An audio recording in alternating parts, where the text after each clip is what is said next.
Hello friends, स्वागत है आपके अपने YouTube channel Balbir GK math tricks में। दोस्तों आज के टेस्ट का जो है मैथ और रीजनिंग का ट्रिकी सॉल्यूशन लेकर के आए हैं। देखिए आज के टेस्ट का मैथ और रीजनिंग का ज़बरदस्त ट्रिकी सॉल्यूशन। सबसे पहला क्वेश्चन था आपका। देखिए पहला क्वेश्चन है कि संख्या श्रेणी को पूरा कीजिए। अब संख्या श्रेणी को पूरा करना कैसे पूरा करेंगे, देखिए कि ये आपको थोड़ा सा दिख रहा होगा 5 के बाद 6, 10 ये लगता है अल्टरनेट जा रहा है, 35, 34, 30 ये लगता है अल्टरनेट जा रहा है। नहीं तो अल्टरनेट तो है, ये तो समझ गए, लेकिन अब कैसे जुड़ा। देखिए 5 के बाद अल्टरनेट अगर 6 होता है तो 6 में 1 जुड़ा, और उसके बाद 6 के बाद 10 हो जाता है तो 4 जुड़ा, उसके बाद 10 के बाद 19 हो जाता है 9 जुड़ा। ये कहीं ना कहीं इंडिकेट आपको कर रहा है कि वर्ग संख्या है, यानी 1 में 1 का वर्ग जुड़ा है, फिर 2 का वर्ग जुड़ा है, फिर 3 का वर्ग जुड़ा है, आगे आपको 4 का वर्ग जोड़ना है। तो यानी 19 में आपको 4 का वर्ग जोड़ेंगे तो 16 और 19 16 कितना होता है 35, यानी आपका जो लास्ट वाला आंसर आएगा वो 35 आएगा। एक हो गया। दूसरा आते हैं 35 से, देखिए फिर 34 हो गया, यानी 1 फिर 4 फिर 4 फिर उसके बाद जो है सो आगे करना है क्या, आगे कौन सा होगा, ठीक है। तो एक फिर 1 का वर्ग घटा है, 2 का वर्ग घटा है, आप 3 का वर्ग घटा लें तो 30 में से अब 3 का वर्ग घटेगा तो 21 हो जाएगा, यानी आपका आंसर हो जाएगा 21 और 35। ठीक है दोस्तों, चलिए आगे बढ़ते हैं। दोस्तों अगर वीडियो अच्छा लग रहा हो तो लाइक ज़रूर किया कीजिए, ठीक है, लाइक कीजिए, कमेंट किया कीजिए और चैनल को सब्सक्राइब कीजिए। साथ ही साथ लोगों के साथ शेयर भी किया कीजिए, और अन्य लोगों के साथ जो है सो शेयर करने से शेयर कीजिए और लाइक कमेंट और सब्सक्राइब करने के लिए प्रेरित कीजिए। ठीक है दोस्तों, तो चलिए क्वेश्चन नंबर 2 की ओर बढ़ते हैं। कहता है एक व्यक्ति 2 किमी उत्तर की ओर चलता है। देखिए 2 किमी उत्तर की ओर चलता है, आप जानते हैं ये अगर पॉइंट हो गया तो यहाँ से उत्तर इधर हो गया, 2 किमी उत्तर की ओर चला। ठीक है, अब क्या हुआ कि वह फिर 45 डिग्री दक्षिण पूर्व की ओर मुड़ता है। देखिए दक्षिण पूर्व की ओर मुड़ना है, ये आपका पॉइंट हो गया, तो इधर पूरब हो जाता है, इधर नीचे ये अगर इस पॉइंट से मानेंगे, यहाँ अगर 2 किलोमीटर के बाद है तो इधर पूरब हो गया आपका, इधर पश्चिम हो गया, इसके ऊपर उत्तर हो जाएगा, नीचे दक्षिण हो जाएगा। तो दक्षिण पूर्व 45 डिग्री घूमना है, ये तो 90 डिग्री है, ये 90 डिग्री है, 45 डिग्री मतलब इसके बीच में होगा, और ये हो गया आपका दक्षिण, ये है आपका पूरब। तो दक्षिण पूरब ये 45 डिग्री घूम गया, कितना घूमा 45 डिग्री। ठीक है, अब ये 1.5 किलोमीटर चला, तो ये साधारण सा बात आप समझ रहे हैं, अगर 2 किलोमीटर ये है तो 1.5 किलोमीटर थोड़ा कम रहा होगा, नहीं 1.5 किलोमीटर चला। अब 1.5 किलोमीटर चलने के बाद क्या हो, वहाँ से वह सीधा प्रारंभिक बिंदु की ओर चलता है। अब यहाँ से यह प्रारंभिक बिंदु की ओर चलता है, ऐसे चलता है, तो ये इस बिंदु से आप फिर पूरब पश्चिम अगर देखेंगे तो आप देख पाएंगे कि यहाँ से चलने की बात हो रही थी, यहाँ से यह किस दिशा में चल रहा है, तो ये दक्षिण हो गया, ये पश्चिम हो गया, ऊपर उत्तर और इधर पूरब होता है, जानते ही हैं, यानी दक्षिण पश्चिम की ओर जो है सो यह चल रहा है। किस दिशा में चल रहा है, तो दक्षिण पश्चिम की ओर चल रहा है। ठीक है दोस्तों, थोड़ा बढ़िया से बारीकी से समझने वाला प्रश्न था। देखिए आगे जो है अगला प्रश्न क्या कहता है। अगला प्रश्न है आपका, देखिए कि बी ए से दुगुना है। अब ए मान लीजिए अगर x है तो b जो है a से दूना यानी 2x है। ठीक है दोस्तों, ठीक है, दुगुना है, लेकिन f से दुगुना छोटा है। अब यह जो है, यह b जो है f से दुगुना छोटा है, दैट मीन्स क्या, यह जो है ये 4x हो जाएगा, f कितना हो जाएगा 4x। कैसे, क्योंकि इससे दुगुना कम हो गया तब ना, ये देखिए b क्या है, इससे दुगुना कम है, दुगुना कम कर दी। फिर कहता है c a से आधी है। अब c की बात होगी, जो a से आधी है तो a का x है तो x/2 हो गया। ठीक है, लेकिन d से दुगुना है। अब c जो है a से आधा है लेकिन d से दुगुना है, तो यह जो d से दुगुना है मतलब d जो हो जाएगा इससे और आधा हो जाएगा, यानी x/4 हो जाएगा।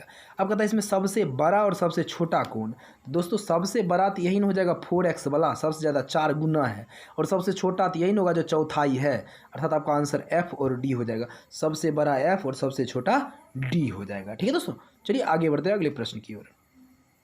क्वेश्चन नंबर 4 जो है, देखिए क्या कहता है, एक निश्चित कोड में CHAIR को ये लिखा जाता है तो AUDIT को क्या लिखा जाएगा। देखिए CHAIR, इसको क्या लिखा देख लीजिए, EGCH और T।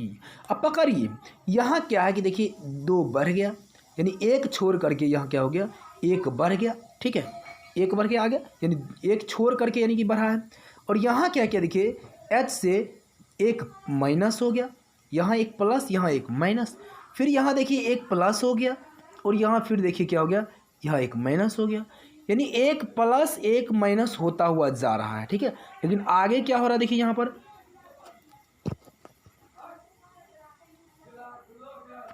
यहाँ भी आगे देखिए प्लस हो रहा है, ठीक है। तो यहाँ आप देख पा रहे होंगे कि सी के बाद एक को छोड़ा है, यानी एक नहीं, यहाँ दो बढ़ने को आप ले सकते हैं, दो बढ़ा है, ठीक है। अब उसी तरह से एक ए है, ऑडिट को AUDIT की बात हो रही है, ठीक है। तो यहाँ ए से आप क्या करेंगे, एक छोड़ के बी छोड़ करके सी ले लेंगे। यू है तो यू से एक पहले आएंगे तो टी आएंगे, लगातार में आ रहा है। डी के बाद फिर ई छोड़ करके एफ पर जाएंगे, ठीक है, एक छोड़ना है।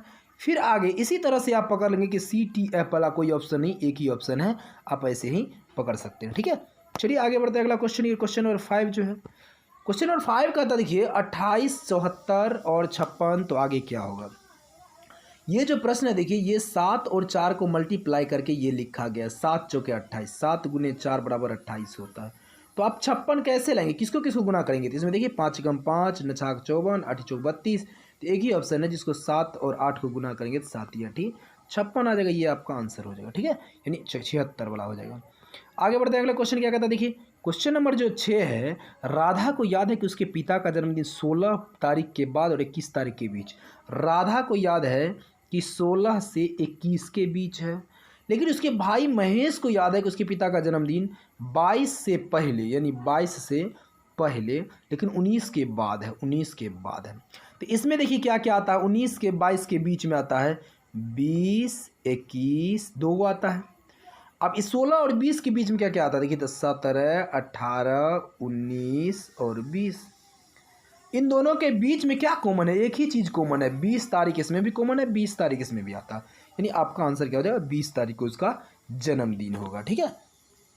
चलिए आगे बढ़ते हैं अगले क्वेश्चन की ओर। क्वेश्चन नंबर 7 क्या कहता है देखिए, विषम को चुनना है। अब देखिए जावा है, तस्मानिया है, मलेशिया है, क्यूबा है। दोस्तों एक बात देख लीजिएगा, जावा, तस्मानिया, मलेशिया ये सारे जो है एशियाई कंट्री है, एशियन कंट्री है, लेकिन क्यूबा जो है ये अमेरिकन कंट्री है। कौन सा है, ये अमेरिकन कंट्री है, ठीक है, यानी कि अमेरिका महादेश में ये है, ठीक है, और बाकी सारा क्या है, सो एशिया महादेश का है। चलिए आगे बढ़ते हैं मैथमेटिक्स के लिए। देखिए मैथमेटिक्स का प्रश्न क्या कहता है आपको, आगे देखिए, किसी सैनिक शिविर में 2500 सैनिक के लिए 80 दिन का भोजन था। कितने सैनिक के लिए, 2500 सैनिक के लिए 80 दिन का भोजन था। अब 30 दिन बाद 500 सैनिक चले गए, तो 500 सैनिक चला गया, मतलब अब बचा कितना, 2000 सैनिक बचा नहीं। अब 30 दिन बाद गया, इस बात को भी देखिए, 80 दिन का भोजन था, 30 दिन बाद गया, तो 30 दिन का तो खा का गया होगा, यानी घटा देंगे, तो अब बचा है कितने दिन का राशन, 50 दिन का राशन बचा हुआ, ठीक है।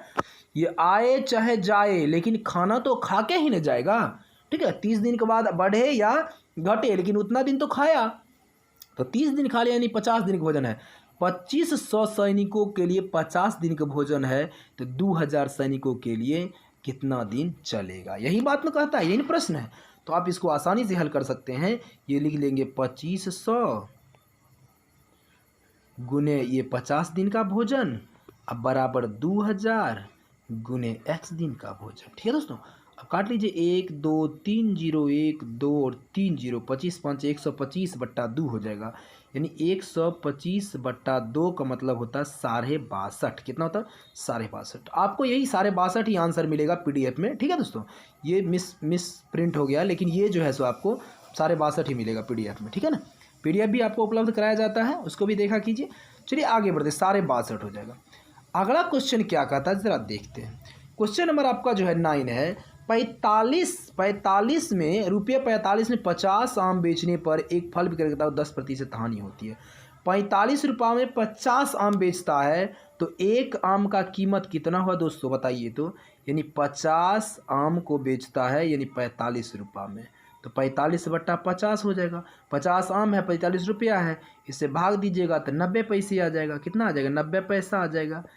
एक आम बेचता है 90 पैसा में, तो 10% हानि है, तो सीधी सी बात है कि 1 रुपया में खरीदा होगा, यानी 100 पैसा में खरीदा होगा, तब न 10%, 90 में बेचता है तो 10% हानि हो रहा है दोस्तों, इसमें तो कोई डाउट नहीं है, नो डाउट। चलिए अब कहता है वह 32 रुपये में कितने आम बेचे कि 28% का लाभ हो।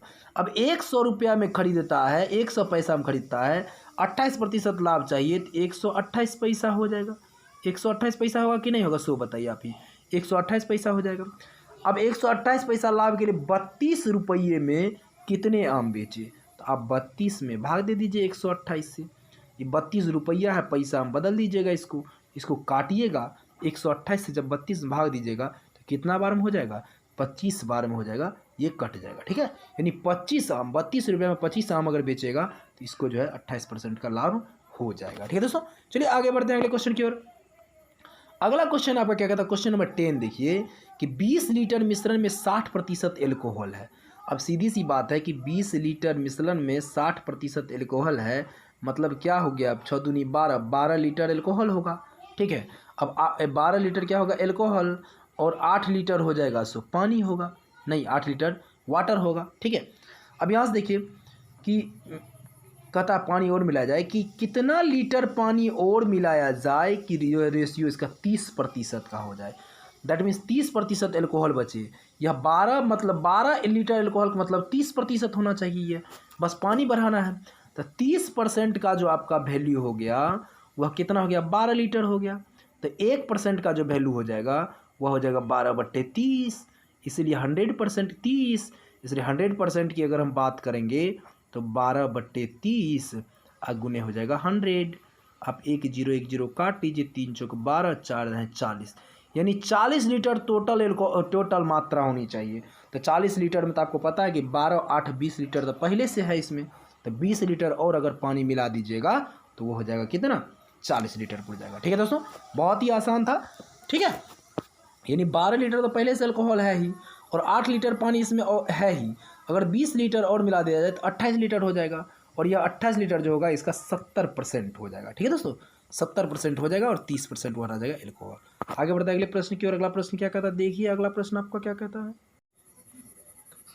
देखिए क्वेश्चन नंबर 11 देखते हैं। क्वेश्चन नंबर 11 क्या कहता है आपका, बहुत ही सिंपल है। देखिए कि एक रेलगाड़ी 60 किमी प्रति घंटे की चाल से चलती है और 4 घंटे में जयपुर से दिल्ली पहुंच जाती है। यानी दो चीज़ आपको मालूम है, एक चाल मालूम है 60 किलोमीटर और समय मालूम है 4 घंटे। तो दूरी बराबर क्या फॉर्मूला होता है, दूरी बराबर 4 गुने समय, यानी हो गया 60 गुने 4, तो 6 चौक 24 यानी 240 किलोमीटर दूरी हो गया। अब फिर कहता है यदि चाल 80 किलोमीटर प्रति घंटा रहता तो नया जो चाल आपका हो गया स्पीड वो 80 किलोमीटर प्रति घंटा, 80। ठीक है, 80 है तो फिर समय बराबर क्या होता है, समय कितना लगता, समय बराबर फिर दूरी बटा चाल, दूरी तो हो गया 240, अब बट्टा हो जाएगा 80, भाग दीजिए 8 3 24 यानी 3 घंटा समय लगेगा। ठीक है दोस्तों, बहुत ही आसान था। अगला क्वेश्चन देखिए, यह क्वेश्चन बहुत बार पूछा है, बहुत बार पूछा है, खास करके एसएससी में बार बार यह पूछा था। देखिए एक बंदर जो है एक मतलब खंभा कोई लगा हुआ है, ठीक है, तो 1 मिनट में 5 मीटर चढ़ता है और 2 मीटर फिसलता है। एक ही मिनट में दोनों बात हो रहा है। देखिए 1 मिनट में 5 मीटर चढ़ता है और 2 मीटर फिसलता है, तो 1 मिनट में चढ़ा कितना दोस्तों, 3 मिनट में चढ़ा। सो बताइए 3 मिनट में चढ़ा, कैसे 3 मिनट चढ़ा, सो देख लीजिए। तो 5 चढ़ता है, 2 फिसलता है, तो 3 मिनट में बचा, यानी 3 मीटर में बचा। तो 1 मिनट में वह 3 मीटर चलता है। तो यदि खंभा 35 मीटर ऊंचा हो, देखिए 5 मीटर पहला बार चढ़ता है, इस बात को ध्यान में रखते हुए आप इसको क्या कीजिए, 35 के निकट पहुँचिए, 3 दाएँ 30 हो जाएगा और इधर भी 1 दाएँ 10, यानी 10 मिनट में तो 30 मीटर चढ़ गया।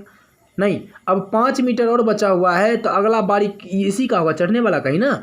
अगला वो 5 मीटर जब चढ़ेगा तो काहे फिसलेगा, तो 1 मिनट और लग जाएगा, जो चढ़ जाएगा, बाकी फिसलना नहीं है। तो 11 मिनट में वह कुल मिला करके क्या हो जाएगा, यह 35 मीटर वह खंभा चढ़ जाएगा। ठीक है दोस्तों, चलिए आगे बढ़ते हैं अगले प्रश्न की ओर। अगला प्रश्न क्या कहता है, क्वेश्चन नंबर 13 आपका क्या कहता है, देखिए कहता है भारत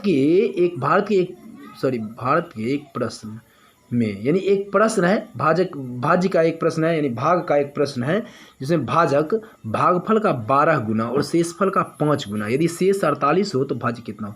देखिए शेष का 5 गुना, ये बात स्पष्ट कह रहा है। तो शेष का 5 गुना मतलब 48 गुने 5, 48 गुने 5 मतलब कितना, 40 5 200 और 200 ये हो गया 40। ठीक है, अब आगे बढ़ते देखिए, कहता है जो यह जो है ना भाजक जो है, भाजक वह भागफल का कितना है, 12 गुना है। तो ये तो अभी हमको क्या आया, ये आया हमारा भागफल ना, ये हमारा क्या आया, जो भाजक है ये भाजक आ गया। ठीक है, भाजक, ठीक है भाजक, अब ये जो है हमारा भागफल कितना हो जाएगा, ये 12 गुना है तो 12 से इसमें भाग दे दीजिए, तो 12 से जब भाग दीजिएगा तो आ जाएगा 20, 20 हो जाएगा, क्या हो जाएगा ये भाजक, क्या हो जाएगा भाजक। ठीक है, तो भाजक मिल गया, शेष 48 मालूम है, तो आपको ज्ञात क्या करना है, भाज्य ज्ञात करना। तो भाज्य बराबर तो आप बचपन में ही सीखे होइएगा, बहुत छोटे होइएगा तभी ये सीखे होगा, भाज्य बराबर भाजक गुने भागफल जोड़ शेष। तो भाजक आपका 240 और ये भाजक गुने भागफल, एक हो गया भागफल, ये हो गया भागफल, ये भागफल था। तो भागफल प्लस शेष हो जाएगा कितना 48, इसको गुना कर लिए कितना हो जाएगा 4800 प्लस फिर 48, यानी 48 आपका आंसर हो जाएगा। ठीक है, आगे बढ़ते अगले प्रश्न को देखिए। क्वेश्चन नंबर 14 क्या कहता है, 14 है कि अनिल विनय से 2 गुना सक्षम है। तो अनिल जो है, अनिल दुगुना सक्षम है विनय से 2 गुना सक्षम है। ठीक है, समझ में आ गया। अनिल अगर विनय एक काम करता है तो अनिल 2 काम कर देता है। तो टाइमिंग का जो होता है, टाइमिंग जो है टाइम समय अनुपात वाला प्रश्न, ये टाइम एंड वर्क वाला प्रश्न हमने कई बार बताया है। आप हमारे प्ले लिस्ट में जाकर के वीडियो को भी देख सकते हैं, 100 का शतक नाम का जो वीडियो बना हुआ उसमें प्ले लिस्ट में देख सकते हैं कि क्या होता है। बहुत ही बेसिक कॉन्सेप्ट से बताया गया आपको टाइम एंड वर्क का। तो यहाँ आप देखते हैं कि समय जो है का उसके क्षमता का उल्टा होता है, एफिशिएंसी का उल्टा हो जाता है टाइम। तो इसमें टाइम कितना लगेगा, टाइम का जो हो जाएगा रेशियो वो 1:2 का हो जाएगा। ठीक है, अब यहाँ देखिए कि तुलना, दोनों के तुलना में जो है 20 दिन में, यानी अनिल एक काम को विनय की तुलना में 20 दिन पहले पूरा कर लेता है। ठीक है, तो कर सकता है। तो अनिल जो है यह 20 दिन पहले काम को पूरा कर लेता है, क्योंकि दुगुना सक्षम है कम। तो इसका जो है अंतर हो जाएगा दोनों का, वो 1 यूनिट का अंतर हो जाएगा। 1 ही यूनिट है और 1 यूनिट का अंतर है वो 20 दिन का है। 1 यूनिट का अंतर कितना दिन है, 20 दिन का। तो 1 यूनिट का अंतर 20 दिन का है, तो इसका जो हो गया एक काम करता है तो ये 20, ये 2 तो वह 40 दिन लगेगा। एक का हो गया ये जो है ये अनिल यह कितना दिन करेगा 20 दिन में, तो विनय कितना दिन में करेगा 40 दिन में। अब दोनों मिल करके इसी काम को अगर करेगा तो कितना दिन में करेगा, तो ये आपको हमने कई बार बताया है। ये हो गया 40 और ये 20 40, ये नहीं हो जाएगा 2, ये हो जाएगा 1 2 1 कुल मिलाकर हो गया 3। तो 40 में आप 3 से भाग देंगे 13.33 जेज में क्या हो जाएगा, ये 2 1 3 40 कुल काम करना है और 3 काम ये दोनों मिल करके 1 दिन में करता है, इसलिए भाग देंगे तो 13.33 आ जाएगा। ठीक है दोस्तों, इस तरह से आप ऐसे प्रश्नों को फटाफट हल कर सकते हैं। आगे बढ़ते हैं, क्वेश्चन नंबर देखिए। क्वेश्चन नंबर जो आपका 15 है कि एक स्कूल में 504 छात्रों में लड़के एवं लड़कियों का अनुपात 11:13 है। तो 504 छात्र है और लड़का लड़की का अनुपात 11:13 कितना हो जाएगा, 11:13 हो गया ये 24। ठीक है, ये 24 x मिलेंगे, अनुपात में है तो x ले लेते हैं, इसको भाग दीजिएगा 24 दूनी 48, 24 1 आए, तो यानी 11 है लड़का, तो 11 है लड़का, तो 11 को 21 गुना कर दीजिए लड़का हो जाएगा, और 13 है लड़की, तो फिर 21 को कितना कीजिए 13 से गुना कर दीजिए तो ये लड़की हो जाएगा। ठीक है, ये हो जाएगा आपका लड़का और लड़की, तो कुल संख्या निकल जाएगा। तो इसको जो गुना कीजिएगा 21 को 11 से कितना हो जाएगा 231 हो जाएगा, और इसको जब गुना कीजिएगा तो 13 दूनी 26 260 और 13 273 हो जाएगा। ठीक है, अब लड़का की संख्या 12 बढ़ जाता है, तो ऊपर लड़का है 11 वाला लड़का है, तो इसमें क्या करना है 12 और बढ़ा देना है। तो 12 बढ़ाइएगा तो कितना हो जाएगा 244 और इधर जो हो जाएगा, इधर तो ऐसे ही रह जाएगा 273, 3 दोनों में 3 से कट जाएगा। ठीक है, कितना हो जाएगा 11 दूनी 22 220, 11 231। ठीक है, 12 बढ़ाएंगे तो 233 होगा, 44 में 243 हो जाएगा। ठीक है, 43 अब 3 से कट जाएगा दोनों में, तो 3 8 है 24, 3 एकम 3 81 और 3 नंबर 27, 3 एकम 3 81 रेशियो 91 आ जाएगा। ठीक है, 12 स्टूडेंट के बढ़ाने के बाद 12 लड़के को बढ़ाने के बाद 81 अनुपात 91 आ जाएगा। आगे बढ़ते देखिए, अगला क्वेश्चन नंबर 16 क्या कहता है। अंकुर अपनी गाड़ी 15% हानि पर इतना में बेचता है और 15% लाभ पाने के लिए उसे कितना बेचना चाहिए। अब 15% हानि का मतलब होता है 85%, यानी 85% इज इक्वल टू हो गया आपका 15,300, नहीं इसीलिए 1% बराबर हो जाएगा 15,300, अब बट्टा कितना हो जाएगा ये 85, इसीलिए 115% हमको चाहिए, 15% लाभ चाहिए, 115% बराबर 5 से काट लीजिएगा 17 5 85, 5 से काटेगा 5 दूनी 10, 5 3 15, ये हो गया 17 से काट लीजिए, इसको कटेगा 17 नमा 153 900 गुने हो जाएगा 23 नमा कीजिएगा 207 हो जाएगा, यानी 20,700 आपका आंसर आ जाएगा। ठीक है दोस्तों, इस तरह से आसानी से बना सकते हैं। अगला क्वेश्चन देखिए क्या कहता है, ये 17 नंबर प्रश्न क्या कहता है। 17 नंबर में क्या करना था, ये रूट ये जो है यहाँ पर ना रूट अंडर ये 289 का वर्गमूल कितना होता है 17 होता है, माइनस रूट अंडर क्या है x है बराबर 1/5 है। दोस्तों इसको क्या करते, ये जो है थोड़ा सा ये हो गया मिस्टेक हो गया, यहाँ बट्टा होना चाहिए था, ठीक है। 17/√x, तो जो याद देखिए 17 बट्टा अगर √x रहेगा बराबर 1/5 रहेगा, तो क्रॉस मल्टीप्लिकेशन होगा तो √x बराबर क्या हो जाएगा, √x बराबर 85 हो जाएगा। अब यहाँ दोनों ओर वर्ग करेंगे तो x की वैल्यू, हमको x की वैल्यू चाहिए, तो x बराबर जब दोनों ओर वर्ग करेंगे तो 8 85 गुना कर किया जाता है। जब देखिए 85 है, किसी भी संख्या के अंत में जब इकाई अंक 5 होता है तो उसको एक उससे पहले वाले में एक बार गुना कर दीजिएगा, 8 गुने 9 कर दिए, 9 8 72, 25 आपका आंसर हो जाएगा 72 25, ठीक है। या बट्टा होना चाहिए, तो ये बट्टा होगा, ठीक है। बट्टा करके बनाए होंगे तो सही होगा, नहीं बनाए होंगे तो ये प्रश्न आपको त्रुटि वाला होगा।